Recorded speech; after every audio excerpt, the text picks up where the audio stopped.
النهارده يا جماعه احنا في اكبر اكوا بارك موجوده في مصر والشرق الاوسط. يا نهار ابيض، ايه النزله دي كلها؟ يا نهار ابيض، انا مش شايف ايه اللي بيحصل. شوف الفعاليات الصبح وبالليل. دخولك لنيفرلاند كأنك داخل حرفيا عالم الأحلام. أكبر مكان أنا شفته في مصر كلها في كمية ألعاب الفيرتشوال رياليتي. المرعب بجد إن جزء كبير من الألعاب اللي موجودة هنا حرفيا يا جماعة في الدور الخامس. ألعاب مختلفة طول ما أنتم ماشيين، بجد الألعاب مش بتخلص. يعني بصوا في اسانسير بيطلعك وينزلك للألعاب اللي فوق.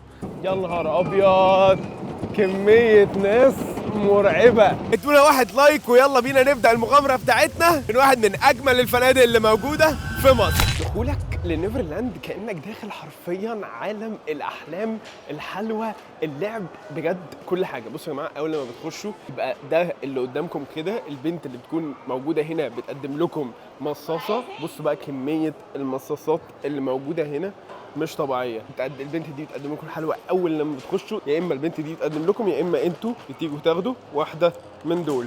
ده بيكون بقى المنظر بتاع الدخله. وبجد يا جماعه انتوا مش فاهمين، حتى الريحه هنا ريحه حلوه، يعني ريحه مصاصات، ريحه حاجات شبه كده.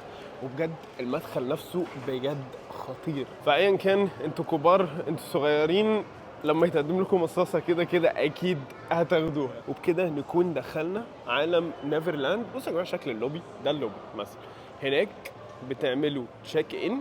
بصوا بقى الثيم او الشكل بتاع المكان مختلف خالص عن اي اوتيل تاني ممكن تكونوا رحتوه حرفيا.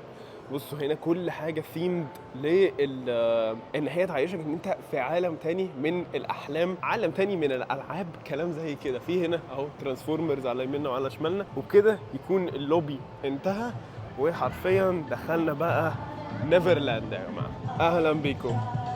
كده ده جزء صغير جدا جدا جدا من المدينه. المدينه عملاقه وبجد هنستكشفها كلها مع بعض. حاليا احنا بناخد جولة سريعة في المكان. بصوا يا جماعة في صيدلية وصيدليتين كمان، مش صيدلية واحدة. في مكان زي عيادة كده لو حد تعبان من أي حاجة. انت كأنك حرفيا جوه كومباوند عملاق وفي كل الخدمات اللي ممكن تتخيلها. انتوا بجد مش فاهمين احنا هنتفرج على ايه النهارده. فقبل ما نروح الاكوا بارك ونبتدي بقى نلعب في المية وكل الكلام ده، خلينا اوريكم كده المكان اللي احنا قاعدين فيه هنا. اول غرف هنا عامة شكلها بيكون عامل ازاي. بصوا يا جماعة ده بيبقى بعض اشكال البيوت اللي موجوده هنا او الشاليهات اللي موجوده هنا في جنجل اكوا بارك في نيفرلاند. بس ده المنظر بتاعها. يكون كده دورين، دور اول دور تاني، طبعا منفصلين، يعني ده ساكن وده ساكن تاني. دي واحده من الاشكال اللي موجوده هنا. وعلى طول طبعا او يعني هتلاقوا كتير منهم موجودين بقى قدام بول، قدام اكوا بارك، قدام حاجه فن، لان فعلا كل حاجه موجوده حوالينا في نيفرلاند فعلا فن 100%. دي جينا عند الاوضه، هيوريك هو الاوضه عامله ازاي. اول لما نخش هنا في سريرين موجودين هنا. صراحه من الحاجات الحلوه قوي الاوضه عامه بشكل عام هو ان يعني كتير جدا من الاوض موجوده على بولز، موجوده على منظر جنب الاكوا بارك، مش عارف ايه حاجات شبه كده. فالمنظر بتاعها بجد بيكون خيالي. يعني ده المنظر اللي عندك على طول من الأوضة، طبعا باختلاف نوعية الأوضة، الشكل بتاعها، مكانها فين. ممكن تبقى باصة على حاجة مختلفة، ممكن تبقى باصة قريبة من الأكوا بارك، قريبة من منطقة بتاعة الجنينة أو حاجة زي كده. ولكن الحمد لله محظوظين إن الفيو بتاعنا جميل بالشكل ده. ده بيكون السرير الأساسي، وبيكون فيه هنا مفصل ما بين الغرفتين وبس كده. عندنا هنا الحاجات بقى طبعا الاساسيه، تلفزيون، مش عارف مرايه، الكوفي ستيشن اللي بتبقى موجوده هنا بانواع القهوه، الحاجات المختلفه. وطبعا براندنج مرعب، يعني حتى الميه بتاعت اكوا دلتا مكتوب عليها هنا بيك الباتروس، هنا مكتوب نيفرلاند. وحتى الشاي بيك الباتروس، السكر بيك الباتروس، يعني براندنج صراحه فظيع. المهم ده الفيو بتاع الاوضه. خلونا نخرج بقى نستكشف ونشوف هنعمل ايه في اليوم بتاعنا. وانت في نص الالعاب حرفيا وسط الاكوا بارك، في لعب هنا ولعب هنا ولعب هنا، وفي كل حته في ايه بقى؟ في مطعم. ودي مطعم في النص اهو، علشان الناس ما تضطرش ان هي تروح بعيد جدا للمبنى الرئيسي وتاكل. لا، في مطعم معمول هنا وسط المكان نفسه، علشان ايه؟ يلعبوا، يروحوا ياكلوا ويكملوا لعبه على طول من غير حتى ما يتعطلوا ثواني. يا جماعه المنطقه بتاعت العاب الاطفال خطيره، العاب موجوده حرفيا يا جماعه في كل حته حواليكم، العاب مختلفه طول ما انتم ماشيين. بجد الالعاب مش بتخلص. يعني بصوا في ظهر المكان العملاق ده في المكان اللي هناك التاني ده، وبعد كده عندك المكان اللي هنا، المكان اللي هناك، ورا كل دول برضو الناحيه اللي هناك دي في العاب اكتر واكتر واكتر. بصوا يا جماعه مركب القراصنه ده منظره خطير، كل الالعاب بجد لكل الاعمار اللي ممكن تتخيلوها، جزء بسيط جدا جدا جدا من الالعاب اللي موجوده هنا في نيفرلاند. نجيب بقى الفوط بتاعتنا. شكرا. من اشهر يا جماعه الالعاب العالميه عامه في موضوع الاكوا باركس ده اللعبه دي اللي اسمها كينج كوبرا. ده بيكون المنظر بتاعها. يمكن من اكتر الحاجات المميزه اللي بجد مش هتلاقوها في اي اكوا بارك تاني، هو ان هنا في نيفرلاند في اسانسير بيطلعك وينزلك للالعاب اللي فوق. تخيلوا كده، اللي هو انت مش محتاج تطلع كل كميه السلالم دي، لا انت ممكن تركب اسانسير يطلعك فوق على اللعبه اللي انت هتلعبها. والاسانسيرات دي موجوده في كل الالعاب اللي هي عاليه جدا. ادي مثلا عندنا هنا اسانسير فوق على الشمال بيطلعك على كينج كوبرا. ادي كينج كوبرا يا جماعه من تحت. بصوا اللعبه نفسها معموله كده اللي هو كانها جلد التعبان، جلد الكوبرا. وطبعا الالعاب اللي موجوده هنا والالعاب اللي موجوده الناحيه الثانيه برضو بتستخدم اسانسير علشان تطلع على الالعاب دي. اما بقى الناس اللي مش قادره تلعب الالعاب الشديده زي كينج كوبرا الحقيقيه وكل الكلام ده، في منهم حاجات صغيره معموله للاطفال موجوده هنا في الجزء اللي بعد السكشن بتاع الاطفال الكبير جدا ده. هنا بقى هتقدروا تلاقوا نسخ مصغره من الالعاب العملاقه الاساسيه اللي موجوده هناك، اللي هي الالعاب اللي فيها ادرينالين عالي وخطر واكشن جامد جدا. يا جماعه المكان عملاق عملاق حرفيا. احدى بقى الالعاب اللي بيكون عليها على طول طوابير كتير جدا، وانا شخصيا الصراحه استمتعت قوي لما لعبتها، هي اللعبه اللي موجوده هناك دي. بصوا يا جماعه الناس واقفه طابور رهيب على اللعبه. خليني اروح اوريها لكم. هي اللعبه دي يا جماعه، بس بقى ده اكيد هيتبهدل. المفروض في الطبيعي ان انت بتبقى واقف اصلا، بس هو قاعد، يعني المفروض تبقى كده، بس يعني لما ما تبقاش عارف قوي تركبها بالمنظر ده، تركبها بقى بالمنظر ده. انا الصراحه بركبها كده برضه. حرفيا طول ما انت ماشي في نيفرلاند هنا او في جونجل اكوا بارك في حاجه تعملها. يعني مثلا خلاص انا معدي دلوقتي مثلا تاني في المكان اللي هو فيه سناكس وسط الاكوا بارك الاساسيه، هنروح ناخد وفن علشان يعني ممكن نسناك عادي واحنا في الطريق.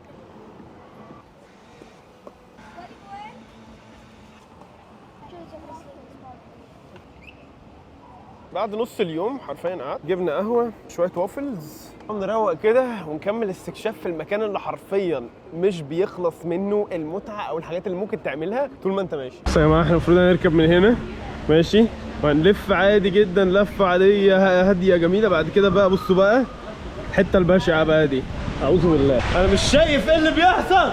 دي سريعه هنا اصلا، يا نهار اسود يا رب. بسم الله. لا لا لا لا لا لا لا لا بسم الله.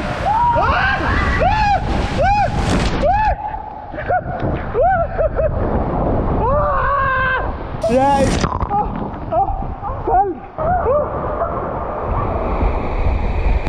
خلاص بقى.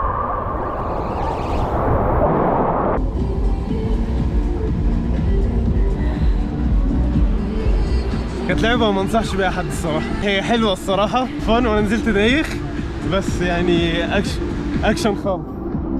نرجع بقى الدوناتاي. اللعبة اللي بعدها جبت دوناتاي دبل. تطلع بالاسانسير عشان تلعب. طالعين اسانسير ولا سلالم بقى ولا اي حاجة كده تمام. شكرا. يلا بسم الله. الله يا نهار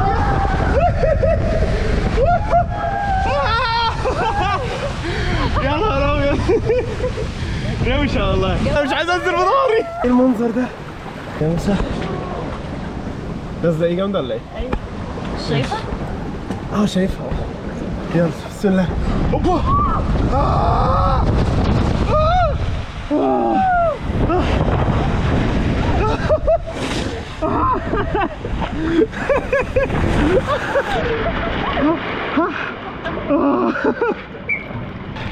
شكرا. لا حلوه دي، حلوه والله. عجبتني النزله كانت قويه الصراحه يعني. ايه النزله دي؟ يا نهار ابيض. اوف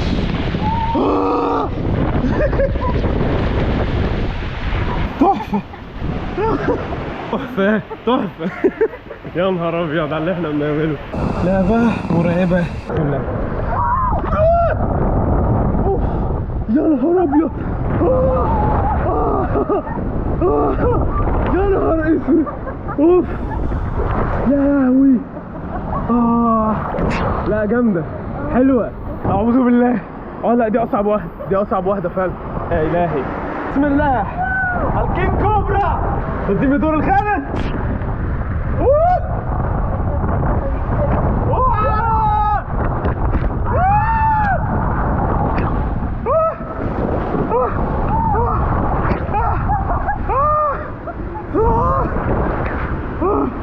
لا ده دي طلعت اصعب. ايوه نازله يعني حرف ايه؟ حرف ال. مرعبه. اوف.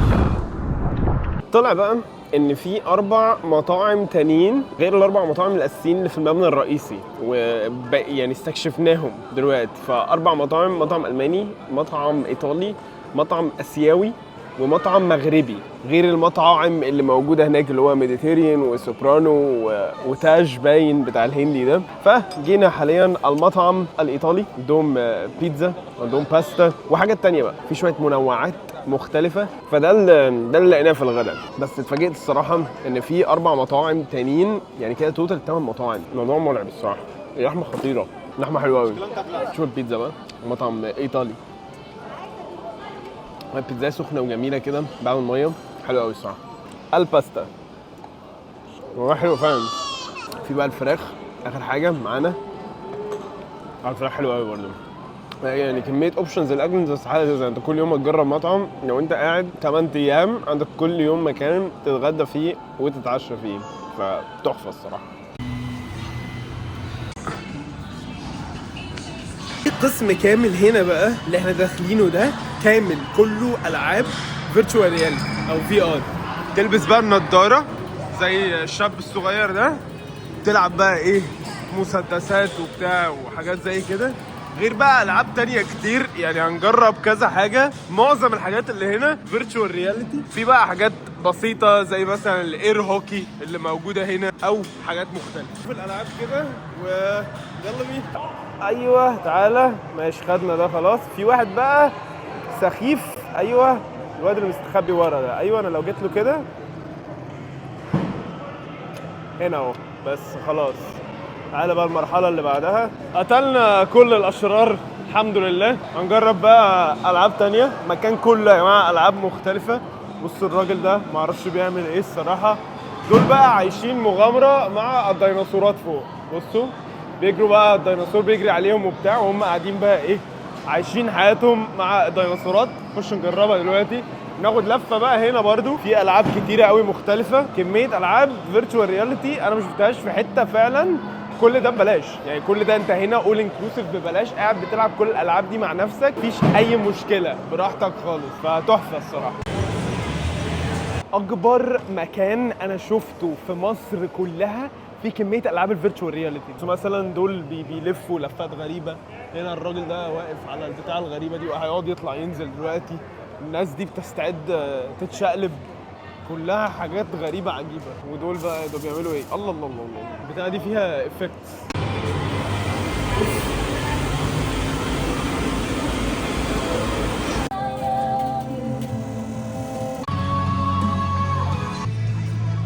احدى النشاطات اللي موجوده هنا برضه في نيفرلاند ان انت تاخد عجله وتروح بقى وتستكشف بالعجله. انت مش هتستكشف قوي عشان هتفرهد بعد شويه، بس هي ممتعه الصراحه. حاليا احنا بنسابق الطفطف ده عايز يتبادل النظرات معايا، خايف اسبقه. بس بصوا بقى المنظر قدام، بصوا داخلين عالم الفيري تيل. استاذ بيتر بان قدام هنا عندنا، احدى الفن اكتيفيتيز يعني اللي برضو ممكن تعملوها هنا، تعدي الوقت كده ولذيذ. يلا بينا يلا. حتى اوبشن ان انت لو عايز تسكيت رولر سكيتنج في يا جماعه، في رولر سكيتنج هنا. تخش تسجل الروم بتاعتك، تاخد الجزمه، تخش بقى ايه تلعب براحتك هنا. دلوقتي الملاعب بعد ما لبسنا خلاص اللبس. الارض ناعمه هنا، ارض ناعمه هنا مش زي جوه. ربنا يسهل. احنا هنقلع بقى عشان ايه؟ الملاعب ليها اصولها. يلا بينا، بسم الله.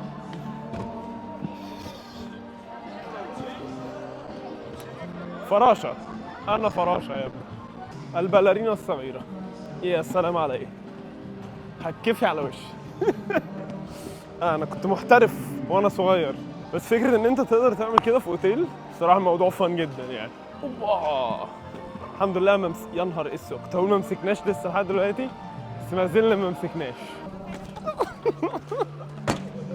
الحمد لله. كويس صح؟ ممتاز، الحمد لله. شكرا. وصلنا يا جماعه المنطقه بتاعت الالعاب اللي موجوده هنا.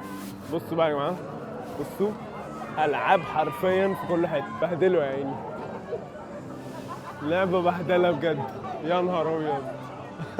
مش من الحاجات اللي اركبها خالص الصراحه، ما بحبش انا الحاجات اللي بتقعد تلف كتير قوي دي، بتتعبني. بعد كده عندك ايه بقى؟ عندك بقى المراجيح دي لذيذه جدا برضو. في ملعب كوره للاطفال، يعني بصوا كده اطفال هنا هم قاعدين بيلعبوا كوره، بس تقريبا طلعوا الكوره بره، فمستنيين حد من صحابهم يجيب الكوره او حاجه. وبعد كده بقى اللي اتفاجئت بيه كمان ان في صاروخ. بصوا يا جماعه، صاروخ هيطلع دلوقتي بيقعد يلف بقى واكشن خالص. في معاه لعبه تانية هنا اهي اسمها سوبر هيمالايا، تركب بقى العربيات دي بيقعدوا يلفوا بقى. ما بحبش الالعاب اللي فيها لف، حاجه شخصيه، انا فعلا ما بحبش الالعاب اللي فيها لف خالص. بس الفكره فعلا ان كل الناس بتحب الالعاب اللي فيها لف، هو انا بس تقريبا اللي ما بحبهاش. ما اعرفش، لو حد ما بيحبهاش برضه يا جماعه يقول لي في الكومنتات علشان احس كده ان انا مش لوحدي. وصلنا اخيرا للعبه من الالعاب المفضله الصراحه كطفل، وهي عربات التصادم او البامبنج كارز. مستنيين بقى دورنا، في دور رهيب واقفين فيه، مستنيين بقى نخش. حاول اخد عربيه الزرقاء اللي هناك دي، مفيش منهم كتير الزرق دول، نحاول ناخد واحده نخش نلعب شويه. عايزين عربيه زرقاء. في العربيه الزرقاء اهي. بص الطفل ده خفت يلحقها مني، الحمد لله. يا جماعه كميه اطفال هنا بتتسابق على ان هي تقعد رهيبه بجد. مكان فن جدا. انا تقريبا عمري في حياتي ما لعبت عربيات التصادم مع كل البشر دول يا جماعه. كميه ناس مرعبه، فوق ال 30-40 عربيه. هنلعب دلوقتي في حلبه واحده عربيات التصادم. يا نهار ابيض، كميه ناس مرعبه. لا يا الهي.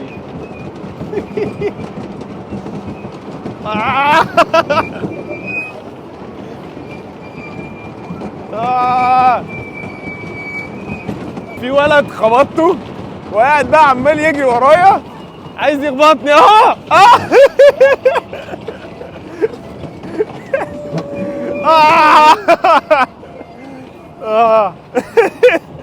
والله قاعد بيجري ورايا بقاله كتير جدا. انا اروح بقى اخبط الولد اللي خبطني ده. فين؟ ايوه اهو، هو الولد اللي بينك ده. تعالى